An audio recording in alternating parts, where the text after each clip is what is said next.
పని నా దగ్గర ఉంది కానీ లేబర్ లేరు అనే పరిస్థితిలో కూడా చాలామంది ఇండస్ట్రీస్ మాట్లాడుతూ ఉన్నారు.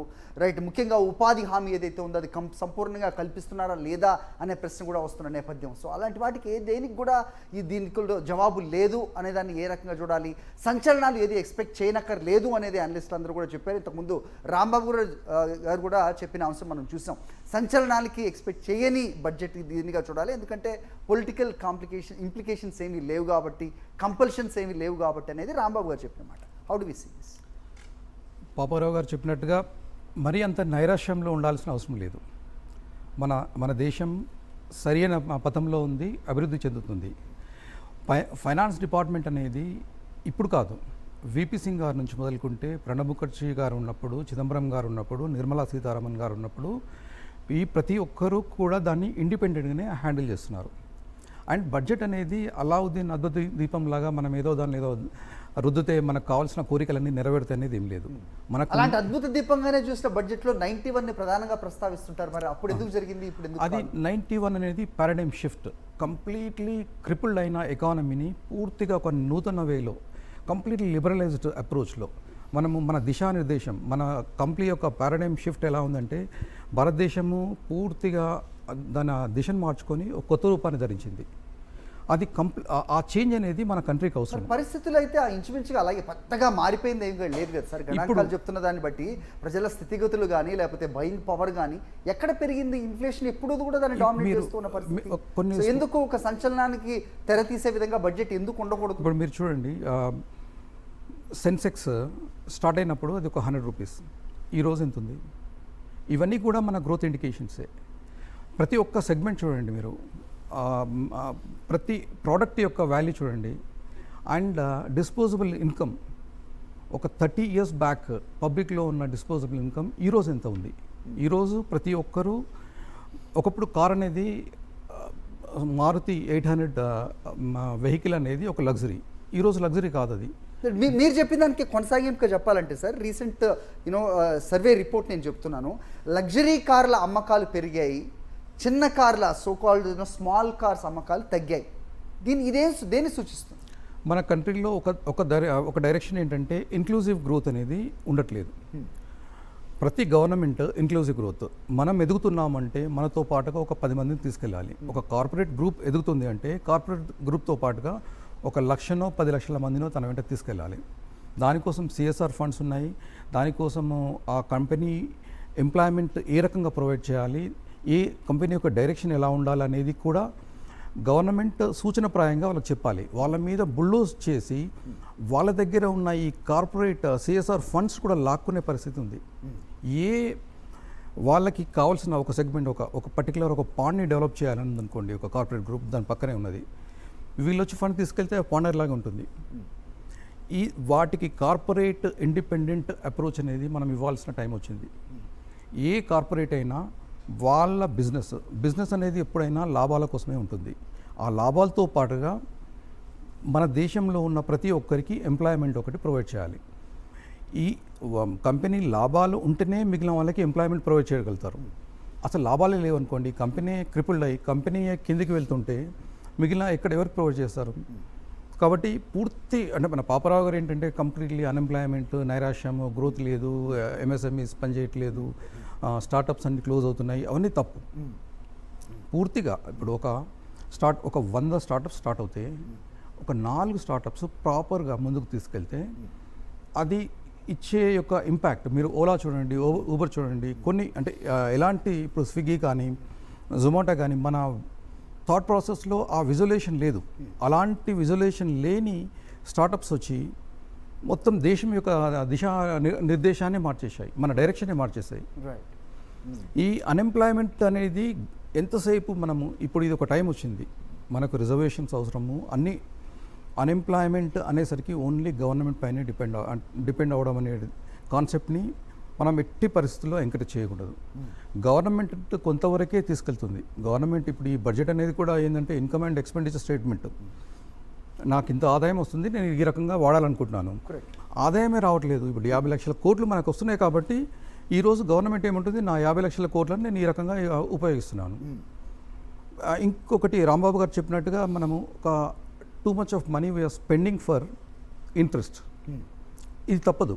ఇండియా లాంటి గ్రోత్ ఓరియంటెడ్ కంట్రీలో మనము అప్పులు తీసుకోవాల్సిందే, మనము వరల్డ్ బ్యాంక్ మీద డిపెండ్ కావాల్సిందే, పే చేయాల్సిందే అంటారు. IMF మీద డిపెండ్ కావాల్సిందే, ఏషియన్ డెవలప్మెంట్ బ్యాంక్ పైన డిపెండ్ కావాలి. వాళ్ళ నుంచి తీసుకొని ఇన్వెస్ట్ చేస్తే కదా మనకు గ్రో అయ్యేది. గ్రోత్ ఎప్పుడు వస్తుంది? ఈ రోజు వరకు మనము మన గ్రోత్ని, జీడిపిని మీరు ఏ కంట్రీనైనా చూడండి, చైనా పడింది, కొరియా పడింది, జపాన్ లాంటి కంట్రీస్లో గ్రోత్ అనేది 0.1% ఉంటుంది, ఒకసారి నెగిటివ్ గ్రోత్ ఉంటుంది. India is the only country for the last. Where is it translating in the lives of general populace sir? అదే కదా పాయింట్ ఇక్కడ. సో ఇన్ఫ్లేషన్ గురించే మాట్లాడాల్సి వస్తుంది కదా ఇప్పుడు కూడా. సో జీడిపి అలాగే ఉంది, స్టేబుల్గా, ఎకానమీ స్టేబుల్గా ఉంది, ముందుగానే వెళ్తుందని మీరు చెప్తూ ఉన్నారు. అది ఎక్కడ రిఫ్లెక్ట్ అవ్వాలి? ఒక సామాన్యుడి స్థితిగతుల మీద అవ్వాలి కదా, అది ఎక్కడ లేదే. సామాన్యుడి స్థితిగతులు మనం పూర్తిగా మెరుగుపడలేదని చెప్పలేము. ఈరోజు కూడా తిండికి కష్టపడే వాళ్ళు ఉన్నారు. మీరు ఓవరాల్గా చూసుకుంటే ఒకప్పుడు 90% పీపుల్ రైస్ తినడం అనేది వాళ్ళకు ఒక డ్రీమ్. ఒక 35 years బ్యాక్ చూడండి, బియ్యం ఇంట్లో అన్నం వండుకొని తినడం అనేది ఒక డ్రీమ్. నూకలో లేకుంటే ఇంకేదో ధాన్యాలని వాళ్ళు పండినవన్నీ తీసుకొని తినేవాళ్ళు. అలాంటి స్థాయి నుంచి ఈరోజు ప్రతి ఒక్కరూ బియ్యం కానీ గోధుమలు కానీ వాళ్ళకి కావాల్సిన వేలో, వాళ్ళకి కావాల్సిన రీతిలో వాళ్ళు పండించుకొని వాళ్ళు కావాల్సిన రీతిలో ఎంజాయ్ చేస్తున్నారు. సో ఎందుకంటే ప్రపంచం గ్లోబలైజేషన్ గురించి మాట్లాడే క్రమంలో మనం ఇంకా ఆహార భద్రత గురించి మాట్లాడాల్సిన స్థితిలో ఉంటాం. ఆఫ్రికన్ అదే అభివృద్ధి అనుకోవచ్చా సార్? ఆఫ్రికన్ కంట్రీస్ చూసుకోండి, ఎంత భయంకరమైన స్టేజ్ ఉంది ఇప్పుడు. ఆఫ్రికన్ కంట్రీస్లో జింబాబ్వే చూడండి, జాంబియా చూడండి, ఉగాండా చూడండి. Sir, we are talking about we are going to become a 5th largest economy in the world. When you are mentioning the African countries. వాళ్ళని తీసుకోవాలి. మనం గ్రోయింగ్ కంట్రీస్ చూడండి, యూరోపియన్ కంట్రీస్ ఎంత దారుణంగా కింద పడిపోతున్నాయి. European countries. రాంబాబు గారు, నేను అనేది కూడా ఏంటంటే, ఇప్పుడు వీళ్ళ హ్యాండ్స్ ఎంత టైట్గా ఉన్నా కూడా చేసినటువంటి అప్పులకే మనం దాదాపు 26-27% పైగా మనం పేమెంట్ చేసినప్పుడు 24-25% పైగా రాష్ట్రాలకు తిరిగి మీకు వచ్చేటటువంటి ఆదాయాన్ని, అంటే వాళ్ళ దగ్గర నుంచి కలెక్ట్ చేసినటువంటి GST మళ్ళీ తిరిగి ఇచ్చినప్పుడు మీ దగ్గర ఉన్నటువంటి ఆ అమౌంట్ ఏదైతే ఉందో దాన్ని ఏ ఏ రంగాలకు మీరు ఎక్స్పెండిచర్ పెడుతున్నారని కనుక చూస్తే దానివల్లనే కదా కంట్రీ ప్రాస్పర్ అయ్యేది. సో ఏ రంగాల్లో మీరు చేస్తున్నారు? సోషల్ వెల్ఫేర్కి ఈ దేశంలో ప్రతి సంవత్సరం 40-50 వేల కోట్ల రూపాయలు తప్ప ఖర్చు పెట్టట్లేదు. అంటే ఈ దేశంలో ఇంతమంది నిమ్న వర్గాలు, అల్ప ఆదాయ వర్గాలు, తిండి లేనటువంటి వర్గాలకి మీరు పెట్టేటటువంటి ఖర్చు 50 లక్షల రూపాయల ఎక్స్పెండిచర్లో 40-50 వేల రూపాయలు మాత్రమే వెళుతున్నాయి. ఎప్పుడు వాళ్ళు పెరగాలి? రాష్ట్రాలు పెట్టవు, దేశం పెట్టదు. బట్ ఒక పక్కనేమో కొన్ని వర్గాలు పెరగటం ప్రస్ఫుటంగా కనిపిస్తుంది ఇక్కడ మనకి. మరి ఈ ఎక్స్పెండిచర్ మీరు పెట్టకుండా ఎప్పుడు పెరగాలి? మేము కూడా బోర్డులో పనిచేసిన బ్యాంకులో ఏ రంగానికైతే బ్యాంక్స్ అడ్వాన్సెస్ చేస్తాయో ఆ రంగమే పెరుగుతుంది, ఆ రంగంలో ఉన్న ప్రమోటరే పెరుగుతుంటాడు. సో ఇవాళ వచ్చేటప్పటికి మీరు డిఫెన్స్కేమో 6 లక్షల కోట్ల రూపాయలు అనివార్యంగా ఖర్చు పెడుతున్నారు. ఆ డిఫెన్స్ ఖర్చు పెట్టినటువంటి దాంట్లో ఆ వెపన్స్ అన్నీ ఎక్కడ పర్చేజ్ చేస్తున్నారు? ఎక్కడి నుంచి మీరు ఎవరికి వెళ్తోంది ఆ లాభం? 2 రూరల్ డెవలప్మెంట్. 70% ప్రజలు ఈ దేశంలో రూరల్ ఏరియాస్లో ఉండేటటువంటి వాళ్ళకి 1,10,000 కోట్ల రూపాయలు తప్ప మీరు ఖర్చు పెట్టట్లేదు. అదే రకంగా ఈ విద్య మీద, వైద్యం మీద మీరు పెట్టేదంతా కూడా డబుల్ డిజిట్లోనే ఉన్నాయి, వెళ్ళటలేదు పైకి. సో ఈ రంగాలన్నింటినీ నెగ్లెక్ట్ చేసి లా అండ్ ఆర్డర్కి పెడుతున్నారు, డిఫెన్స్కి పెడుతున్నారు, రకరకాల ఖర్చులు పెట్టేటప్పుడు ఈ వర్గాలు పెరిగే అవకాశం లేదు అనేటటువంటిది ప్రధానంగా నేను మాట్లాడింది. ఇవాళ మీరు అగ్రికల్చరు, MSME, ఇన్వెస్ట్మెంటు, ఎక్స్పోర్ట్సు, ఈ రంగాల మీద తప్పనిసరిగా మనం ఎంకరేజ్ చేయాలి. But in the real sense me allocations దానిలో లేవు, అల్టిమేట్ ఎక్స్పెండిచర్ కూడా దాంట్లో లేదు.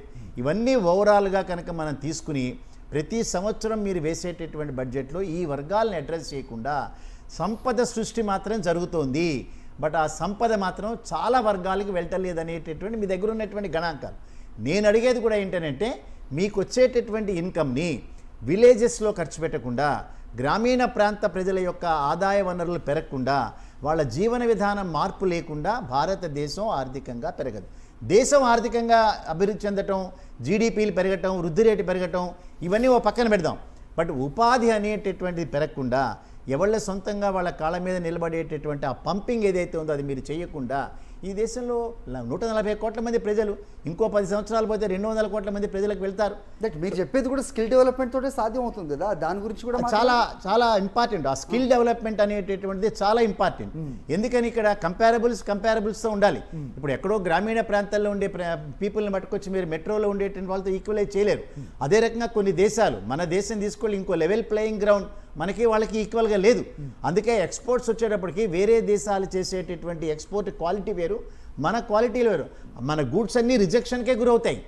ఇవాళ మీరు పెట్టినటువంటి WTO పెట్టినటువంటి ఆ కండిషన్స్ కనుక మనం చూస్తే అనేక గూడ్స్ అన్నీ కూడా రిజెక్ట్ అవుతాయి. మరి మన ఎక్స్పోర్ట్ క్వాలిటీ లేవు ఇక్కడ.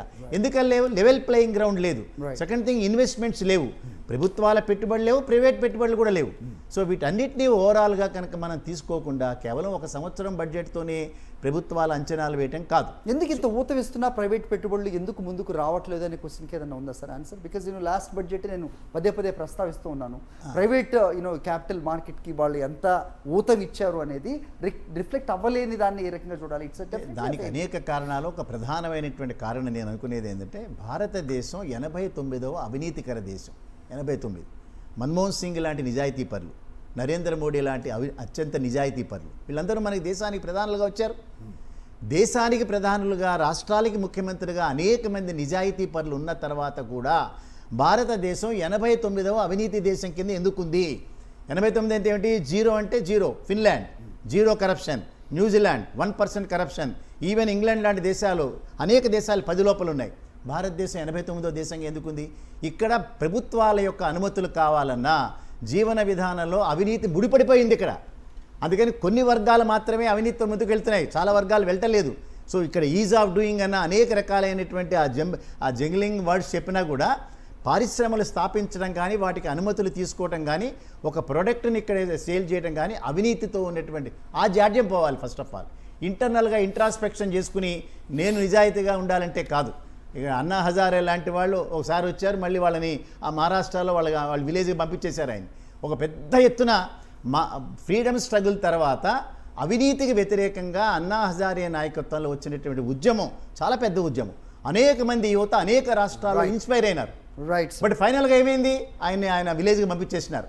అంటే ఈ దేశం అవినీతితోనే ఉండాలనేటటువంటి పాలకుల యొక్క నిర్ణయం. రైట్. ఆ రకంగా ఉన్నప్పుడు మాత్రం అభివృద్ధి చెందడం కొద్దిగా కష్టమైనది. రైట్. మొత్తానికి వ్యవసాయం, అలాగే MSMEs, అలాగే పర్సనల్ ఇన్వెస్ట్మెంట్స్ ఏదైతే ఉన్నాయి ఇవి, అలాగే ఎక్స్పోర్ట్స్, ఈ 4 అంశాలని గ్రోత్ ఇంజిన్స్గా మనం డిఫైన్ చేయడం జరిగింది.